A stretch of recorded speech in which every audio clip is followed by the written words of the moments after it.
Hello and welcome back to Spirit Mom. Today at Spirit School, we're going to be discussing how these 7 deadly sins are holding you back from your awakening. Why is that?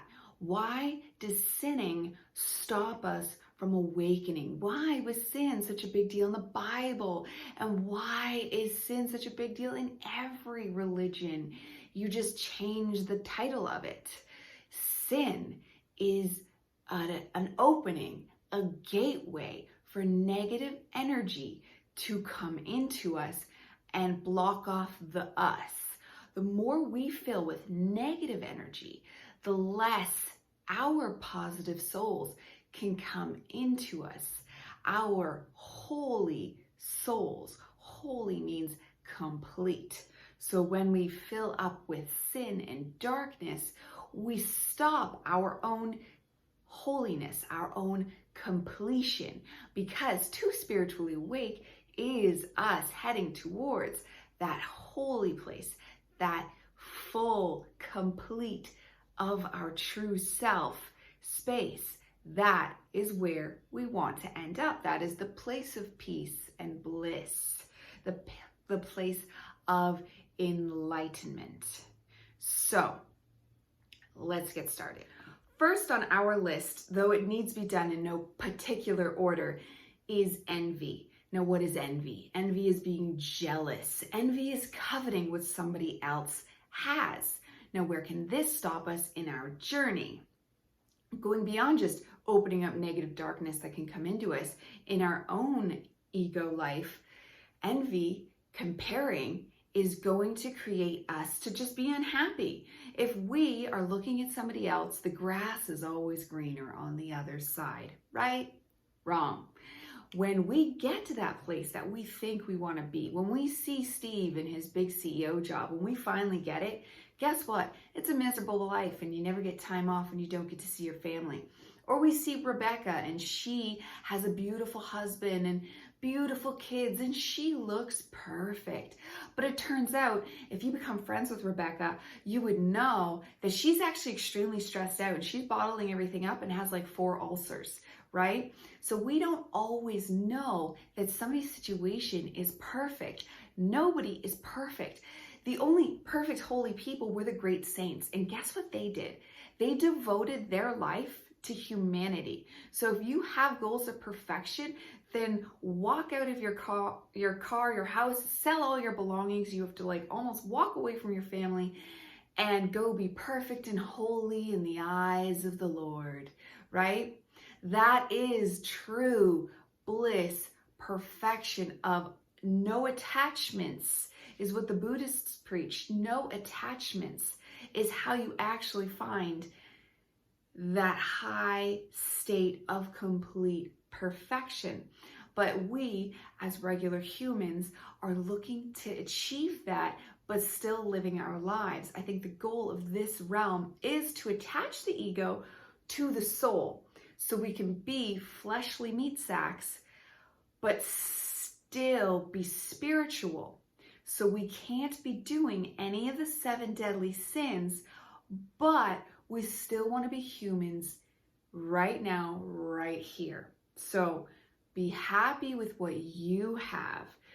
What you have is great. And if you want to start utilizing manifestation, go for it.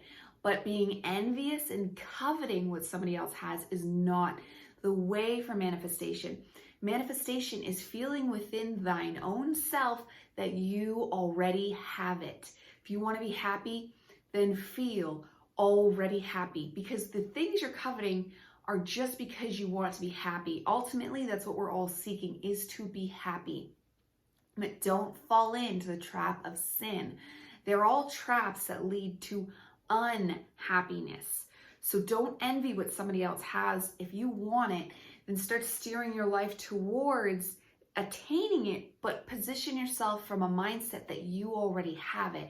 You are bliss, peace, and happiness in what you already have and what you are going to achieve, as if it's already in your energetic field, like you've already achieved it.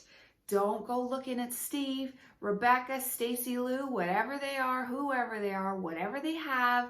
You don't need it. It's not going to make you happy. You don't need theirs. If you want your own, that's your own path. Leave coveting out of it. There is no way to compare without it being a sin. Because even if you see yourself as lower than someone you're envying, but guess what? If you see yourself as higher than someone else, leads us into our next one, pride. You cannot compare unless you're like, we're perfectly even. No, you're never. There's always something. You might clean the house better than them. They might have more money, but you do this better. You know what I mean? You're never going to be even Stevens with somebody. There's always going to be imbalances. So we're happy in thine own self. So pride is a perfect one that is very bad to get stuck into, because if you're a prideful person, you might, oh, I'm perfect, I'm great. But inside you're not. You're very unhappy. And you're going to blame comes in big here. You're going to blame everybody else if something goes wrong. Oh, well, this is wrong because it's their fault. This is wrong because it's Joey's fault. This is wrong because it's her fault. You know what I mean? Pride's never going to let you take the blame yourself. So we need to get rid of pride. That's all about dissolving the ego and just be without being the best. You can love yourself without having to be the best. Next on the list, we have sloth. Sloth is being lazy, laying around doing nothing, being dirty, not cleaning the house. I don't really need to go into a lot of detail here. This one's kind of obviously bad. If you're laying around in filth, that's horrible chi. You're going against every feng shui rule. If you're lazy and not doing anything with your life, you're just going to ruin your life right then and there and let the dark energies just suck you dry without even trying. Sloth is almost one of the worst, and you probably find yourself in a very apathetic place of, I don't care, what's the point? Ugh. That's like the lowest on the vibrational scale of awfulness, is apathy, because you don't care about anything. So how are you going to even start going up? Pride is actually higher up. It's still the negative side, but it's near the top of the negative side. Apathy, sloth, you don't want to be down there. It's better to be upset about something than just not care. And if you're in a place of sloth, you're probably in a place of I don't care, unless you're just causing a mess and then whining about it, and that just seems counterproductive. So let's go on to our next one, which is wrath. Now, wrath is anger. It's when we're walking around, and it can come from blame too, and it's probably deeply linked with pride, but wrath is specifically like, how could they? You see that a lot with like the political systems, the right and the left. Yeah, guess what, dudes? You're both wrong, and you both have right points, and you both have wrong points. How about we get rid of the, oh, it's your fault, no, it's your fault, and actually start dealing with the issues so we can make the world a better place. To do that, we got to set down the wrath. We got to set down the pride that goes deeply linked into. We don't get anything solved or anything accomplished if we're just, the days of being frontline soldiers with your sword where that would ever come in handy are over. And not that like that was a good thing to do anyways, but there is no place in a Western first world society for wrath.